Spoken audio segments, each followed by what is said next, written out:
السلام عليكم البنات، كي دايرين؟ لاباس عليكم؟ نتمنى ديما تكونوا في احسن الاحوال. اليوم ان شاء الله غادي نشارك معكم واحد الوصفه لذيذه وسهله، اللي هي لي كيش معمرين بالطون وبدون كريمه طبخ. فنخليكم مع المقادير وطريقه التحضير.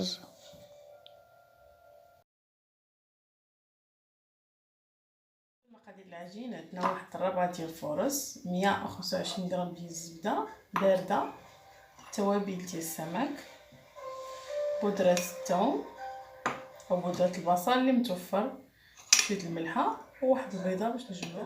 نبداو على بركه الله. غادي ناخذ داك الدقيق تنكونوا غربلناه من قبل، نضيفوا له هاد الزبده اللي كتكون بارده من الثلاجه، فباش تنجح لنا العجين خص الزبده تكون بارده.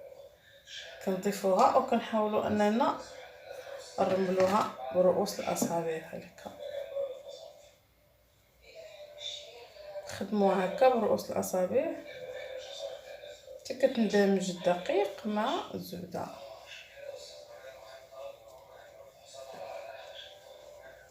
نضيفو ديك شويه الملحه، نضيفو شويه ديال توابل السمك، نضيفو شويه بودره البصل. انا ما عنديش بودره الثوم، نستعمل بودره البصل باش تنزل. نحاولو نجمعو بحال هكا غير برؤوس الاصابع.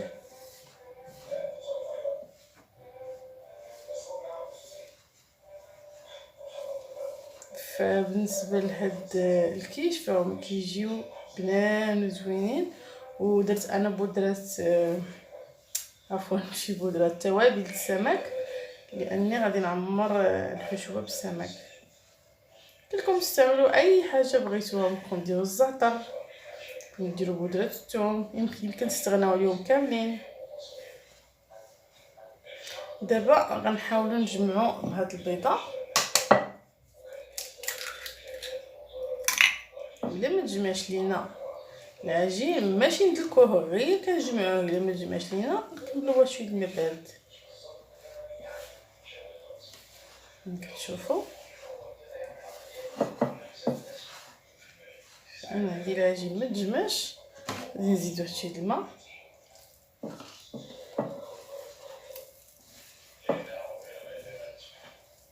فانا ما كندلكش، كنجمع العجين برؤوس الاصابع فقط. نجمع على هذا الشكل، نجيب واحد البلاستيك نديرو فيه، كندخلوه للثلاجه ممكن ساعه، ممكن ساعتين، ممكن حتى الغدا نستعملو يكون افضل.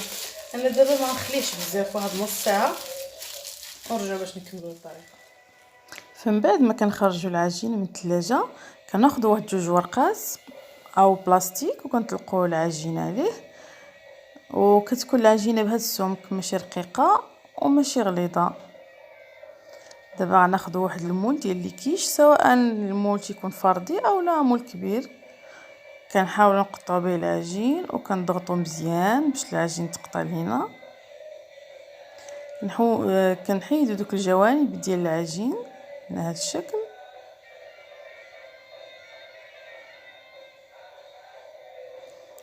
وكنستمروا في التقطاع حتى كنساليو كميه العجين اللي موجوده عندنا. من بعد كناخذ داك المول، ما كندهنوش بالزبده لان العجين فيها الزبده. كنحاولوا اننا نثبتوه جيدا برؤوس الاصابع باش ملي ندخلوا لي كيش للفران ما تنزلش لينا العجين.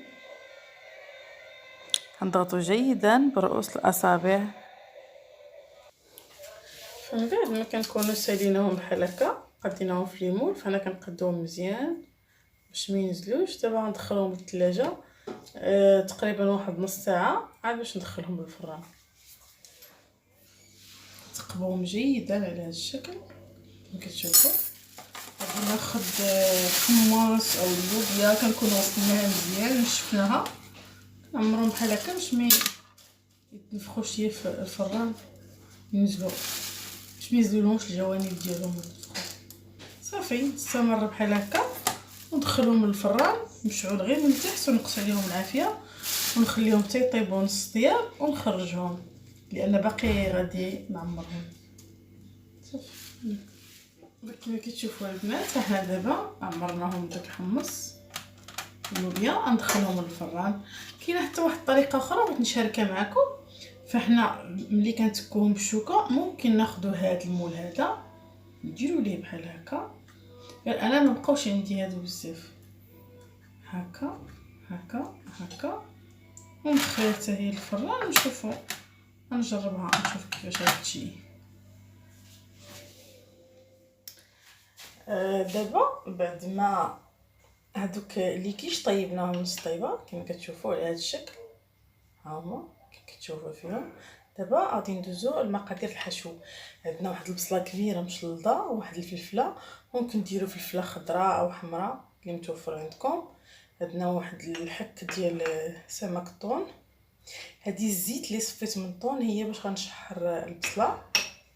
وبالنسبه لاباريكيش عندنا فروماج محكوك، واحد المعلقه ديال مايزينا، جوج بيضات قزبر ومعدنوس، جوج فرماجات، وواحد الحك ديال ياغورت مسوس، وواحد القبيصه ديال الخميره ديال الحلوى. دابا غندوزو لطريقه التحضير. واحد المقله على النار كنديروا فيها ديك الزيت اللي صفينا من الطون، شويه ماشي كلها. كنضيفوا عليها البصله اللي قطعت،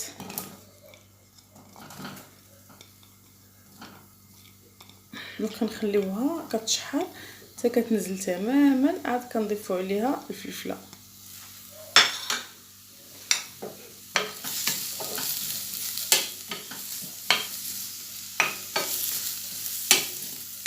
لا داعي اننا نضيفوا عليها الملحه، عندنا الطون تيكون مالح، عندنا الفرماج.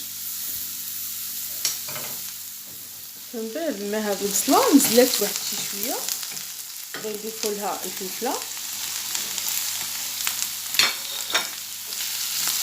نحركوها مزيان، نضيفوا لها واحد شويه الفلفل الاسود. الا كانت متوفره عندنا بودره الثوم ممكن اننا نضيفوها ايضا. صافي نخليوها هكا تشحر مزيان تطيب، ونرجعوا باش نكملوا بقيه الوصفه. على ما كتشحرنا ديك البصله والفلفله غادي ندوزو نصايبو على باريكيش. غادي ناخذ هذوك جوج بيضات بحال هكا،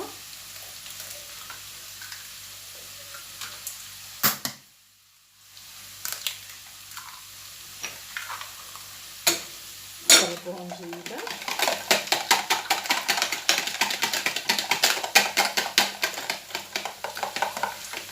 كنضيف واحد شويه القزبر والمعدنوس،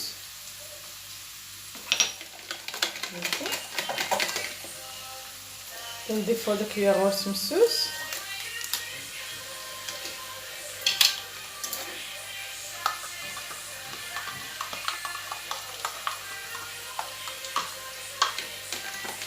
نحركو الخليط جيدا.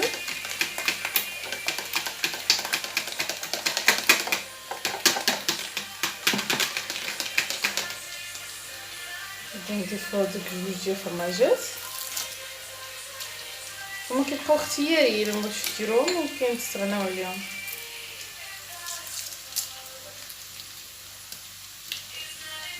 نضيفو واحد شويه ديال الخميره الحلويات، هذه الدور ديالها باش مكيجيوش داك الخليط مدقص. نضيفو ديك المعلقه ديال النشا، نحركو جيدا.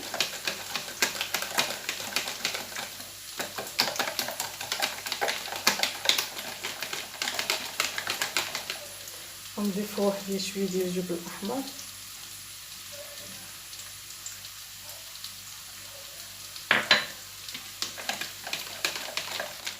كنضيفو لها شويه ديال الملحه، انا نسيت ما ذكرتهاش قبيله في المقادير، شويه ديال البزار. صافي نحركو جيدا. صافي هي ديك البصله والفلفله بعد ما طابوا كنزيدو عليهم هذاك الحك ديال الطون، نرسوه بحال هكا.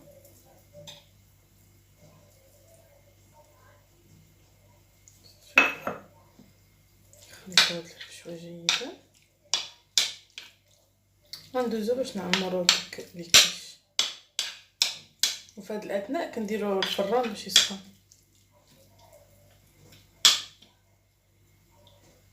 صافي غادي ناخدو هاد لي كيش هادو نعمروهم بحال هاد الشكل.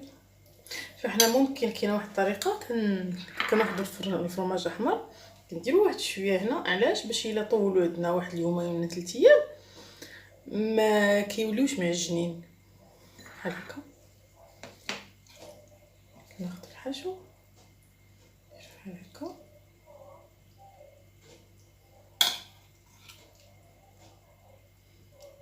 صافي، كنستمروا بحال هكا كنكملوا شي صافي. من بعد ما كنعمروهم بحال هكا بالحشو كناخذوا هذيك لابارين كيش كنحركوها مزيان بهذا الشكل، كنعمروا واحد لي كيش بحال هكا.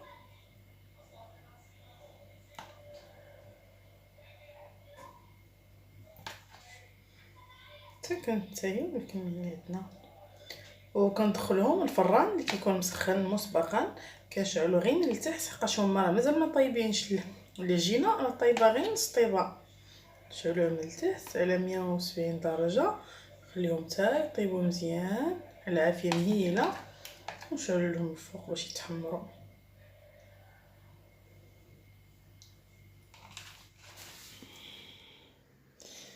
من بعد ما كنخرجوهم من الفران تيكون هذا هو الشكل النهائي ديالهم، فالعجين كيجي مقرمش والحشوه لذيذه جدا. ما ترددوش انكم تجربوهم، وبصحه والراحه.